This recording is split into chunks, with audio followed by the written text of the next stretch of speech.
The Odyssey, pretty much the longest, most cursed, and most disastrous road trip back home ever written.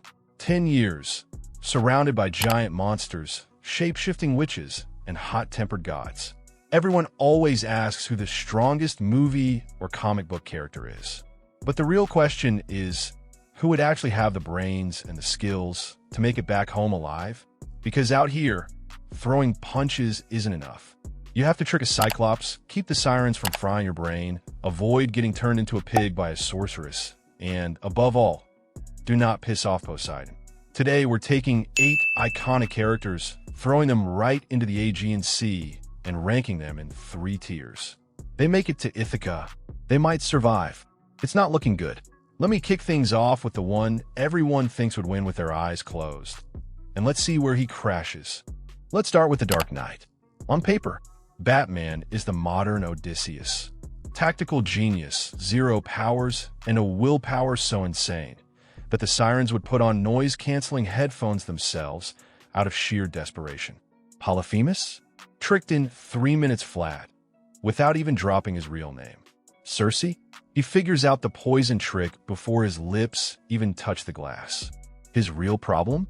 Ego and control. Batman is used to predicting everything. But the Greek gods don't play by logic. They're petty, moody, and they cheat. If Poseidon decides to sink your ship just because he's having a bad day, your backup plan goes straight to the bottom with you. Despite this, his mind is way too strong to be broken by the journey. Will he suffer? Absolutely. But at the end of the day, he makes it back to Ithaca. Moving on to Indiana Jones. At first glance, you'd say, come on, he's perfect. Ancient maps, booby traps, ruins, speaks a dozen languages. It's literally his day job. Yeah, but there's one small detail. Indy is used to fighting mercenaries and mechanical traps. Here, we're talking about deities that move oceans and sea monsters as tall as skyscrapers.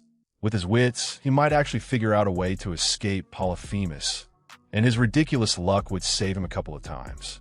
But when you land on Circe's island or have to head down to the underworld to talk to the dead, a whip isn't going to do you any good.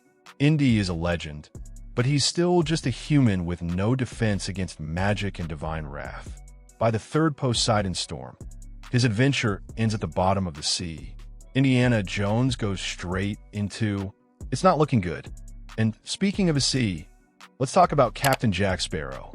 Guys, he is practically Odysseus, just on a heavy dose of unidentified substances. The wild thing is, Jack has the perfect answer to almost everything in the Odyssey. Sirens try to enchant him. He's way too drunk or distracted to even hear them. Polyphemus wants to eat him. Jack starts rambling, confuses him, steals his only eye, and escapes on sea turtles strapped together using his back hair. His real flaw? He doesn't have a single drop of discipline, and his crew would mutiny within 3 days. Plus, his habit of trying to pull a fast one on higher beings would end terribly with Poseidon. Would he survive? With a bizarre mix of deception, improvisation, and an illegal amount of luck, he stands a pretty good chance. But the Odyssey would still leave him broke and strip down his boots. Jack Sparrow goes into, they might survive. Halfway through, we find our friendly neighborhood Spider-Man. And this is where things get interesting. Physically, an absolute beast. His spider sense would make him literally untouchable against Scylla, Charybdis, or Polyphemus throwing boulders. Insane agility, superhuman reflexes, and a genius-level scientific mind. So, where's the catch? Open waters and his heart.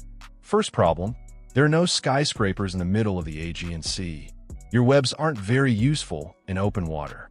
Second problem, the real one, guilt. Peter wants to save everyone. In the Odyssey, crewmates die like flies. Watching his sailors perish, one by one, would break him mentally. Peter has the body to survive, but the moral toll of this journey is too heavy, even for him. Spider-Man ends up in, they might survive. Right after, we have Lara Croft. She isn't just an adventurer. She's a survival machine, an expert in ancient civilizations, traps, and hand-to-hand combat. Between ruins, treacherous mountain passes, and grounded monsters like the Cyclops. Lara would look like a total badass. She knows how to read the terrain, improvise weapons, and stays ice cold under pressure. Her real brick wall? Direct divine magic. Lara is used to solving mysteries that have an explanation, or can be shot with bullets. But against a direct curse from Poseidon, or Circe turning people into animals, her pistols are useless. Lara would make it pretty far thanks to her grit, but Greek mythology has way too many unavoidable magical elements for a regular human. Lara Croft lands in. It's not looking good. Now, we enter very interesting territory. Geralt is literally a professional monster hunter, so you'd expect him to wreak havoc. But the Odyssey isn't a Witcher contract you can solve with swords and potions. Sixth character, the Witcher, Geralt of Rivia. On paper, the monsters of the Odyssey are just another Tuesday for him. Scylla and Charybdis? Study the bestiary. The sirens? He has potions and mutagenic brews to be completely immune to their song. Polyphemus? He turns him into a kebab before the Cyclops can even light the fire. Where does it all fall apart? People management. Odysseus survived partly because he was a political leader who could motivate or manipulate his crew. Geralt is a lone wolf with the patience of a brick wall. The second his sailors do something stupid, he'd either abandon them to their fate or start a fight, leaving himself to row alone in the middle of the ocean. And alone, against Poseidon's divine storms, you're not getting anywhere. Geralt of Rivia goes into they might survive. Seventh character, Aragorn, King of Gondor. If there's one character who radiates classical epic energy, it's him. Aragorn has everything a human needs. He's a born leader who can make his men follow him straight into hell. He's an unbeatable survivalist, and he's driven by his love for Arwen. Just like Odysseus with Penelope, he resisted the temptation of the One Ring and led an army of the dead. Sirens or ghosts from the underworld don't scare him at all. His mental strength is next level. His only real bottleneck? He doesn't have supernatural powers against Poseidon's direct wrath. If the gods unleash hell on the ocean, nobility alone won't save your ship. But for charisma, resilience, and leadership skills, he has everything it takes to reach dry land. Aragorn rightfully lands in. They make it to Ithaca, and to close out with a bang, the Ghost of Sparta. Kratos.